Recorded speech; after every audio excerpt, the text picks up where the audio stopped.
I do not enter discussions with neighbors who think they can forbid me to think. I do not place my moral sanction upon a murderer's wish to kill me. When a man attempts to deal with me by force, I answer him by force. It is only as retaliation that force may be used, and only against the man who starts its use. No, I do not share his evil or sink to his concept of morality. I merely grant him his choice, destruction, the only destruction he had the right to choose, his own. He uses force to seize a value, I use it only to destroy destruction. A hold-up man seeks to gain wealth by killing me, I do not grow richer by killing a hold-up man. I seek no values by means of evil, nor do I surrender my values to evil. In the name of all the producers who had kept you alive and received your death ultimatums in payment, I now answer you with a single ultimatum of our own, our work or your guns. You can choose either, you can't have both. We do not initiate the use of force against others or submit to force at their hands. If you desire ever again to live in an industrial society, it will be on our moral terms. Our terms and our motive power are the antithesis of yours. You have been using fear as your weapon and have been bringing death to man as his punishment for rejecting your morality. We offer him life as his reward for accepting ours. You who are worshippers of the zero, you have never discovered that achieving life is not the equivalent of avoiding death.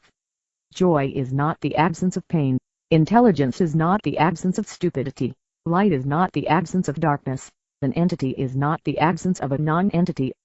Building is not done by abstaining from demolition. Centuries of sitting and waiting in such abstinence will not raise one single girder for you to abstain from demolishing, and now you can no longer say to me, the builder, produce, and feed us in exchange for our not destroying your production.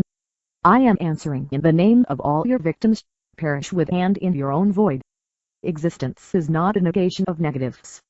Evil, not value, is an absence and a negation. Evil is impotent and has no power but that which we let it extort from us. Perish, because we have learned that a zero cannot hold a mortgage over life. You seek escape from pain. We seek the achievement of happiness. You exist for the sake of avoiding punishment. We exist for the sake of earning rewards. Threats will not make us function. Fear is not our incentive. It is not death that we wish to avoid, but life that we wish to live.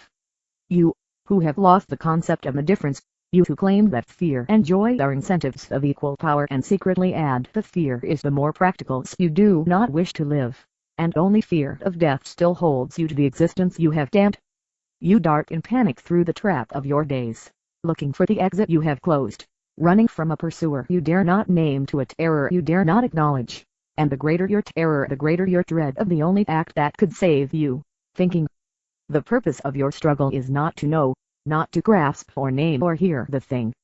I shall now state to your hearing, that yours is the morality of death. Death is the standard of your values, death is your chosen goal, and you have to keep running, since there is no escape from the pursuer who is out to destroy you or from the knowledge that that pursuer is yourself. Stop running, for once there is no place to run. Stand naked, as you dread to stand, but as I see you, and take a look at what you dared to call a moral code. Damnation is the start of your morality, destruction is its purpose, means and end.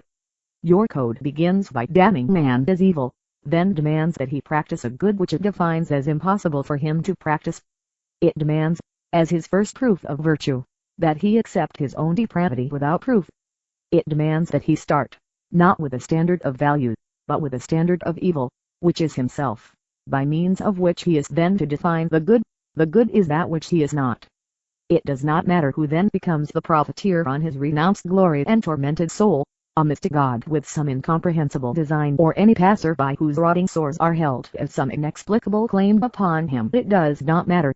The good is not for him to understand. His duty is to crawl through years of penance, atoning for the guilt of his existence to any stray collector of unintelligible debts. His only concept of a value is a zero. The good is that which is non-man. The name of this monstrous absurdity is original sin. The sin without volition is a slap at morality and an insolent contradiction in terms. That which is outside the possibility of choice is outside the province of morality. If man is evil by birth, he has no will, no power to change it. If he has no will, he can be neither good nor evil. The roba is amoral. To hold, as man sin, a fact not open to his choice is a mockery of morality. To hold man's nature as his sin is a mockery of nature. To punish him for a crime he committed before he was born is a mockery of justice. To hold him guilty in a matter where no innocence exists is a mockery of reason. To destroy morality, nature, justice and reason by means of a single concept is a feat of evil hardly to be matched. Yet that is the root of your code. Do not hide behind the cowardly evasion that man is born with free will, but with a tendency to evil. The free will saddled with a tendency is like a game with loaded dice. It forces man to struggle through the effort of playing, to bear responsibility and pay for the game, but the decision is weighted in favor of a tendency that he had no power to escape. If the tendency is of his choice, he cannot possess it at birth. If it is not of his choice, his will is not free. What is the nature of the guilt that your teachers call his original sin? What are the evils man acquired when he fell from a state they consider perfection? Their myth declares that he ate the fruit of the tree of knowledge. He acquired the mind and became a rational being. It was the knowledge of good and evil he became a mortal being. He was sentenced to earn his bread by his labor. He became a productive being. He was sentenced to experience desire. He acquired the capacity of sexual enjoyment. The evils for which they damn him are reason, morality, creativeness, joy, all the cardinal values of his existence. It is not his vices that their myth of man's fall is designed to explain and condemn. It is not his errors that they hold as his guilt, but the essence of his nature as man. Whatever he was that Roba in the Garden of Eden, who existed without mind, without values, without labor, without love, he was not man. Man's fall, according to your teachers, was that he gained the virtues required to live. These virtues, by their standard, are his sin. His evil, they charge, is that he's man. His guilt, they charge, is that he lives. They call it a morality of mercy and a doctrine of law for man. No, they say, they do not preach that man is evil. The evil is only that alien object, his body. No, they say, they do not wish to kill him. They only wish to make him lose his body. They seek to help him, they say, against his pain, and they point at the torture rack to which they've tied him, the ramp with two wheels that pull him in opposite directions, the ramp of the doctrine that splits his soul and body. They have cut man into, setting one half against the other. They have taught him that his body and his consciousness are two enemies engaged in deadly conflict, two antagonists of opposite natures, contradictory claims, incompatible needs, that to benefit one is to injure the other, that his soul belongs to a supernatural realm, but his body is an evil prison, holding it in bondage to this earth, and that the good is to defeat his body, to undermine it by years of patient struggle, digging his way to that gorgeous jailbreak which leads into the freedom of the grave. They have taught man that he is a hopeless misfit made of two elements, both symbols of death.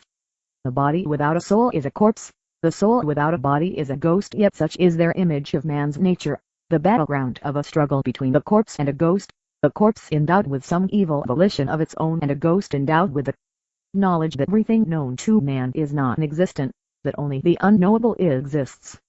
Do you observe what human faculty that doctrine was designed to ignore? It was man's mind that had to be negated in order to make him fall apart. Once he surrendered reason, he was left at the mercy of two monsters whom he could not fathom or control, of a body moved by unaccountable instincts and of a soul moved by mystic revelations. He was left as the passively ravaged victim of a battle between the Roba and a dictaphone. And as he now crawls through the wreckage, groping blindly for a way to live, your teachers offer him the help of a morality that proclaims that he'll find no solution and must seek no fulfillment on earth. Real existence, they tell him, is that which he cannot perceive. True consciousness is the faculty of perceiving the non-existent, and if he is unable to understand it, that is the proof that his existence is evil and his consciousness impotent. As products of the split between man's soul and body, there are two kinds of teachers of the morality of death, the mystics of spirit and the mystics of muscle, whom you call the spiritualists and the materialists, those who believe in consciousness without existence and those who believe in existence without consciousness. Both demand the surrender of your mind, one to their revelation, the other to their reflexes.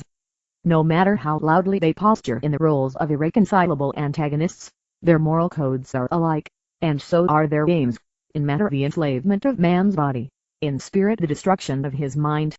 The good, say the mystics of spirit, is God. a being whose only definition is that he is beyond man's power to conceive, a definition that invalidates man's consciousness and nullifies his concepts of existence. The good, say the mystics of muscle, is society, a thing which they define as an organism that possesses no physical form, the super being embodied in no one in particular and everyone in general except yourself. Man's mind, say the mystics of spirit, must be subordinated to the will of God. Man's mind, say the mystics of muscle, must be subordinated to the will of society. Man's standard of value, say the mystics of spirit, is the pleasure of God, whose standards are beyond man's power of comprehension and must be accepted on faith. Man's standard of value, say the mystics of muscle, is the pleasure of society, whose standards are beyond man's right of judgment and must be obeyed as a primary absolute. The purpose of man's life, say both, is to become an abject zombie who serves a purpose he does not know. For reasons he is not to question. His reward, say the mystics of spirit, will be given to him beyond the grave. His reward, say the mystics of muscle, will be given on earth to his great-grandchildren. Selfishness, say both, is man's evil. Man's good, say both, is to give up his personal desires, to deny himself, renounce himself, surrender. Man's good is to negate the life he lives. Sacrifice, cry both, is the essence of morality, the highest virtue within man's reach. Whoever is now within reach of my voice, whoever is man the victim, not man the killer, I am speaking at the deathbed of your mind, at the brink of that darkness in which you're drowning, and if there still remains within you the power to struggle to hold on to those fading sparks which had been yourself, use it now. The word that has destroyed you is sacrifice. Use the last of your strength to understand its meaning. You're still alive. You have a chance. Sacrifice does not mean the rejection of the worthless, but of the precious. Sacrifice does not mean the rejection of the evil for the sake of the good, but of the good for the sake of the evil. Sacrifice is the surrender of that which you value in favor of that which you don't. If you exchange a penny for $1, it is not a sacrifice. If you exchange $1 for a penny, it is. If you achieve the career you wanted, after years of struggle, it is not a sacrifice. If you then renounce it for the sake of your rival, it is. If you own a bottle of milk and gave it to your starving child, it is not a sacrifice. If you give it to your neighbor's child and let your own die, it is. If you give money to help a friend, it is not a sacrifice. If you give it to a worthless stranger, it is. If you give your friend the sum you can afford, it is not a sacrifice. If you give him money at the cost of your own discomfort, it is only a partial virtue. According to this sort of moral standard, if you give him money at the cost of disaster to yourself, that is the virtue of sacrifice in full. If you renounce all personal desire and dedicate your life to those you love, you do not achieve full virtue. You still retain a value of your own, which is your love. If you devote your life to random strangers, it is an act of greater virtue. If you devote your life to serving men you hate, that is the greatest of the virtues you can practice. The sacrifice is the surrender of a value. Full sacrifice is full surrender of all values.